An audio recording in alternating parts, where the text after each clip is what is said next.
اب بسم اللہ کیجئے۔ بسم اللہ الرحمن الرحیم۔ الف لام میم۔ الف لام میم یہ حروف مقطعات ہیں،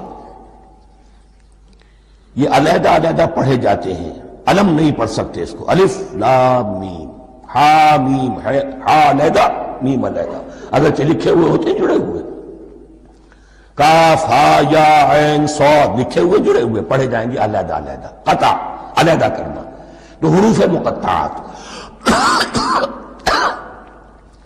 ان کے بارے میں ایک بات تو جو ہے اجماعی ہے، سب کے نزدیک مسلم ہے، ان کا کوئی حتمی مفہوم اور ان کے حتمی معنی کسی کو معلوم نہیں سوائے اللہ اور اس کے رسول کے۔ اس معنی میں یوں بھی کہا گیا یہ کوڈ ورڈز ہیں، جیسے کہ کوئی میسیجز جو ہیں ادھر ادھر بھیجے جاتے ہیں، سیکرٹ میسیجز، تو کچھ کوڈ ورڈز ہوتے ہیں جس سے سمجھ میں آتا ہے کہ یہ بات واقعتاً صحیح سورس سے آ رہی ہے، واللہ عالم۔ لیکن اس کا کوئی مفہوم اور اس کے معنی جو ہیں وہ اتفاق اس پر ہے، اگرچہ بعض حضرات نے کچھ اپنی سی کوشش کی ہے، کچھ مفہوم جو ہے بنانے کی، وہ اپنی جگہ پر ہے، لیکن یہ کہ کسی حضرت عبداللہ ابن عباس رضی اللہ تعالی عنہما نے بعض ایسی کوششیں کی ہیں، لیکن ان کی رائے کو بھی ان کی ذاتی رائے سمجھا گیا ہے، امت نے اسے قبول نہیں کیا۔ اجماع اور کنسنسس اسی پر ہے کہ اس کے معنی اور مفہوم کسی کو معلوم نہیں سوائے اللہ اور اس کے رسول کے۔ البتہ بعض چیزیں ایسی ہیں کہ وہ اگر نوٹ کر لی جائیں تو شاید آئندہ ہے اس میں کچھ راز کھلنے کے امکانات پیدا ہو جائیں۔ دیکھیے عربی زبان کے جو الفابیٹس ہیں ان کی تعداد 29 ہے یا 28 ہے، میں بتا چکا ہوں۔ الف اور حمزہ کو ایک سمجھے تو 28 ورنہ 29۔ پہلی بات یہ نوٹ کیجئے، قرآن حکیم کی 114 سورتوں میں سے 29 سورتوں میں ان کے شروع میں یہ حروف مقطعات آئے ہیں۔ دوسری بات یہ کہ اس میں 28 کا نصف کیجئے تو 14 استعمال ہوئے، 14 نہیں استعمال ہوئے، بالکل آدھی تعداد استعمال ہوئی ہے۔ تیسرے یہ کہ جو شروع اور آخر اور درمیان 3 حصوں میں تقسیم کر دیجئے آپ، 9 9 9 پلواڑی 27، ایک طرف 10 رہ جائیں گی۔ پہلے حصے میں سے بہت کم حروف لیے گئے، بہت کم، آخری حصے کے تقریباً تمام حروف ہیں تقریباً۔ درمیانی حصہ وہ ہے کہ جس میں آپ نے دیکھا ہے کہ عربی میں جوڑوں کی شکل میں ہے، صاد ضاد، فرق کیا ہے نقطے کا، سین شین فرق کیا ہے نقطوں کا، را زا فرق کیا ہے نقطے کا۔ تو جو بھی نقطے والا لفظ ہے وہ نہیں لیا گیا، اور جو بغیر نقطے کے غیر منقوط ہے وہ لیا گیا۔ پھر اس میں 3 صورتیں ہیں جن میں ایک ایک حرف آیا ہے، سورہ قاف، سورہ نون، سورہ صاد۔ پھر صورتیں ہیں جن میں 2 2 آئی ہیں، جن میں 3 3 آئے ہیں، پھر 4 4 آئے ہیں، 2 ہی صورتیں ہیں جن میں 4 4 ہیں، اور 2 ہی صورتیں جن میں 5 5 ہیں۔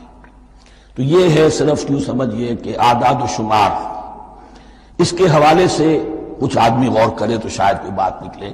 باقی وہ مثال میں آپ کو بتا دیتا ہوں کہ حضرت عبداللہ ابن عباس نے ایک رائے ظاہر کی کہ الف لام میم در حقیقت ایک جملے کا خلاصہ ہے، انا اللہ اعلم۔ پہلا لفظ انا، اس کا الف لے لیا، درمیانی لفظ اللہ، اس کا درمیانی لام لے لیا، تیسرا لفظ اعلم، یہ آخری لفظ آخری حرف میم لے لیا، انا اللہ اعلم، میں اللہ جانتا ہوں، واللہ اعلم، واقعتاً اللہ ہی جانتا ہے۔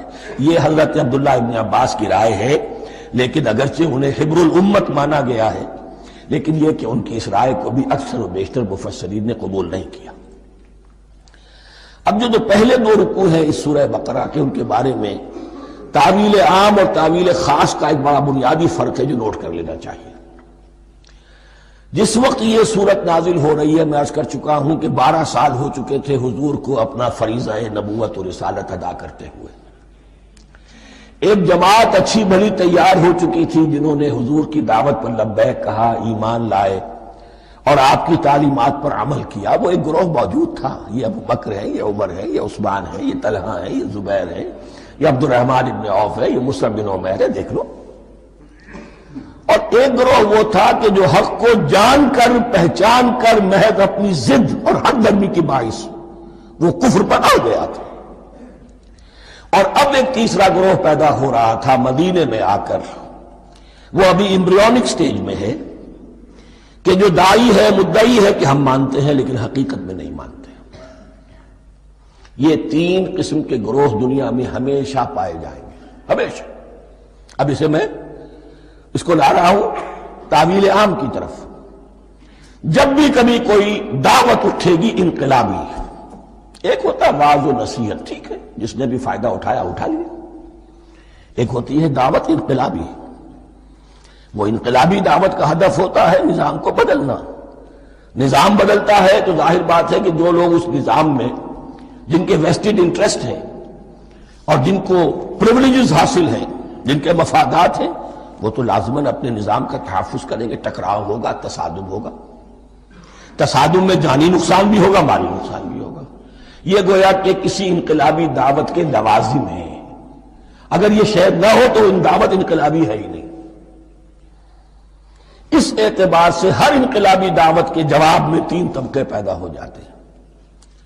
ایک وہ کہ جو اس دعوت کو قبول کرتے ہیں دیانت کے ساتھ، خلوص کے ساتھ، اخلاص کے ساتھ، اور پھر پوری جواں مردی کا ثبوت دیتے ہیں، ہر چہ بعد آباد، اب جو آئے سو آئے، جان دینی پڑے حاضر ہیں، مال دینا پڑے حاضر ہیں، کوئی تکلیف آئے، کوئی مشقت آئے، کوئی مصیبت آئے، کوئی قربانی کرے حاضر۔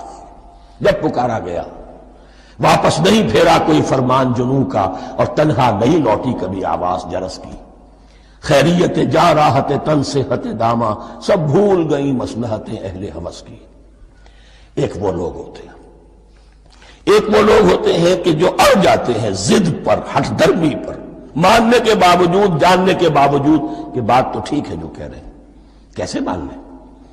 ہماری سیادت، ہماری چودراہٹ، ہمارے مفادات، ہمارے یہ ساری چیزیں ان سب کے اوپر زد پڑ رہی ہے۔ یہ لوگ اڑ جاتے ہیں اور پھر کوئی دعوت، کوئی نصیحت، کوئی مزید افہام و تفہیم ان کے حق میں مفید نہیں ہوتی۔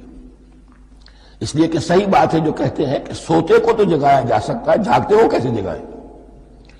کوئی سویا ہوا ہے تو آپ اسے جگا دیں گے، جو جاگا ہوا ہے لیکن وہ بنا ہوا ہے، وہ اٹھنے کو تیار ہی نہیں ہے، تو آپ کیسے اٹھا دیں گے اس کو؟ تو جو لوگ جان بوجھ کر حق کو پہچان کر رد کر دیتے ہیں، پھر ان کے حق میں کوئی دعوت، کوئی نصیحت، کوئی تبلیغ، کوئی انذار، کوئی تبشیر مفید نہیں ہوتی۔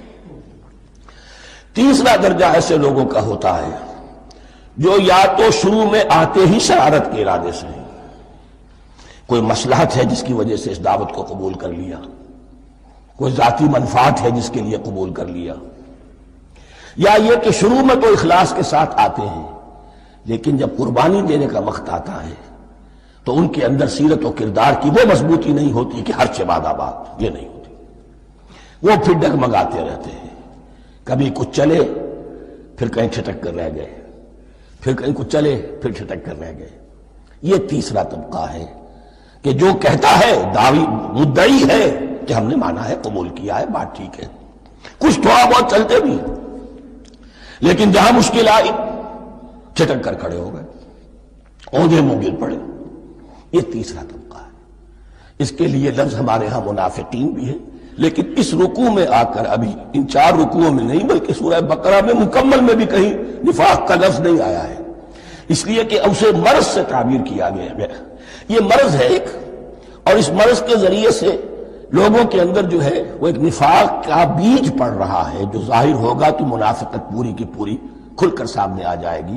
روگ ہے انسانی شخصیت کا، اس حوالے سے وہ تیسری، اور یہ چونکہ اہم ترین حصہ تھا اور یہ مرض اب شروع ہو رہا تھا، مدینے میں، مکے میں نہیں تھا، لہذا زیادہ تفصیل سے اس کے بارے میں گفتگو ہوئی۔ اب ان 2 رکنوں کا سلسلے وار مطالعہ انشاءاللہ اس دوسری نشست میں کریں گے۔ دوسری نشست سے مراد یہی ہے ابھی